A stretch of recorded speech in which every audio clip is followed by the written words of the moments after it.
ഏട്ടാ 2 ദിവസം മുന്നേ ചെക്കനയുടെ മരിച്ചിട്ടുണ്ടായില്ലേ? അവൻ്റെ വീട് അറിയാവോ? ഓ നമ്മൾ ജയമാഷ മോനല്ലേ? അതിരുന്ന് നേരെ പോയ 4 കുഴി ജംഗ്ഷൻ കിട്ടും. അവിടെ നിന്ന് ഫസ്റ്റ് ലെഫ്റ്റ് ആദ്യം കാണുന്ന നീല പെയിൻ്റ് അടിച്ച വീട്. ശരി. നീ ഇരുന്ന മോനെ ഓയിൻ്റെ ഒപ്പരം പഠിച്ചേട്ടാ? അല്ലല്ല, അറിയുന്ന ആളാ. പാവൻ ചെക്ക് കല്യാണം കഴിഞ്ഞിട്ട് ഒരാഴ്ച ആയിട്ടില്ല, ഓരോ നായിൻ്റെ ഫോട്ടോഷൂട്ട്. അല്ല, എന്നാ പറ്റിയോന്? ഓൻ്റെ മംഗലം കഴിച്ചിട്ട് അവർ ഫോട്ടോ എടുക്കാൻ വേണ്ടി ഇതിൻ്റെ അടുത്തുള്ള വെള്ളച്ചാട്ടത്തിനടുത്ത് പോയതാ. അവിടെ നിന്ന് ചെക്കൻ വെള്ളത്തിൽ ഒളിച്ചു പോയി. ആ കള്ളനായി ഫോട്ടോഗ്രാഫർ ഓടിക്കളഞ്ഞു.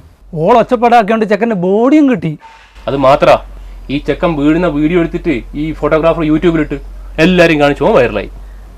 ഏതാ കാലം.